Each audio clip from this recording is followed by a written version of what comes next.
everyone. This is Via Zone, where we review Asian entertainment. Please subscribe and ring the bell. And if you've already done so, thank you so much. Okay, let's get into it. Today, we're going to be talking about a Korean series on Netflix. It is a 2023 series, 16 episodes, and it's called Crash Course in Romance. I like this one. I thought the take was really interesting. It's about a math genius teacher that everyone likes.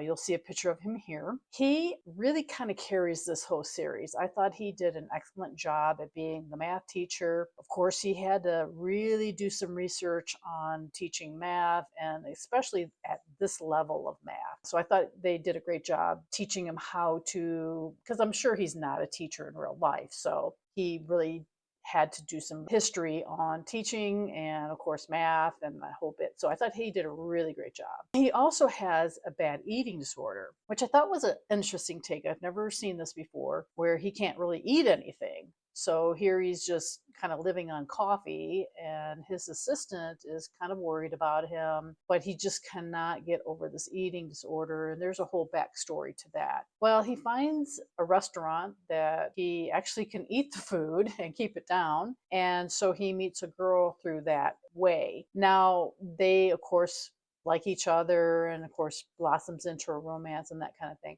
So I like the storyline of him having this eating disorder and how he ends up meeting her through food. I thought that was interesting. I love the storyline of the moms and the college students. It's like each part had their own separate story within the series.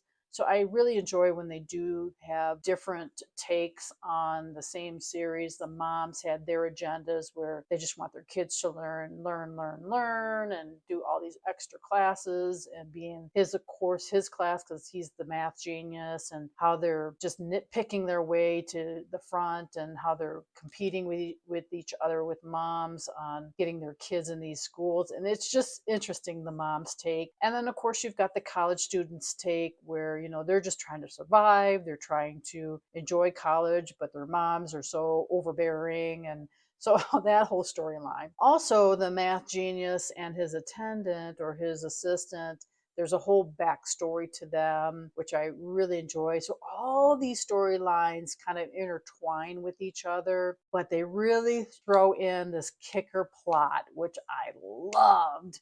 It had a lot of suspenseful moments in it. And when you're thinking romantic series, you're, of course, thinking the guy meets the girl and they fall in love. Well, there's a whole lot of other things going on in this one, which I really like. So big hairs up for the Korean writers on this one. I like how the bad guy in the story is intertwined, not only in the current story, but he's also in the backstory. So again, it was just really interesting. So it really draws you in, which I really love in a series. The brother of the girl that falls for the math genius, he has a bit of autism, which again, I like that take. I'm not sure if he really was autistic, but he did a really great job at his character. I love the music. The music they picked was just spot on. They did a really great job at the sensitive scenes and also the dramatic scenes. Because in this series, there's a lot of suspense going on, and I don't want to give away what's going on in the series, but it's just really interesting. Now, the bad things I didn't care for is the main girl. You'll see her here. She looked a bit older than, of course, the mad genius that she falls for. I'm just not sure why they picked her. Maybe it was because they wanted to make her look like she had been through a lot in her life, which that comes out in the story, which makes her look older. I don't know. She was an athlete when she was in school. So I don't know if that's maybe their take on it. I just felt she looked a little bit older than the main actor, and that kind of threw me off a little bit. Now, they could be the same age in real life. It's just, makeup and filming, the way they made her look. I don't know. The other bad thing is there's one part where one girl ends up leaving the series quite early. She was a stalker of the main math genius, but you never knew what happened to her. It's like something traumatic happens, and then she's never brought up in the series again. So did she die? Did she just leave the series? So I kind of felt like they left that off. Maybe they didn't remember to bring that back around, but they just kind of made her disappear. And I kind of kept thinking, well, is this girl going to come back? So I thought that they didn't wrap that up very good. But all in all, it was a great series, a lot of suspense going on. So if you like romance slash suspense, this is the series for you.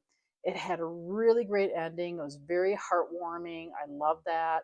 So all in all, it was wrapped up really nicely. So if you have a chance, watch it. It is on Netflix. It's a Korean series, 2023, 16 episodes. It's called Crash Course in Romance. And if you have time to watch it, please do so. And until next time.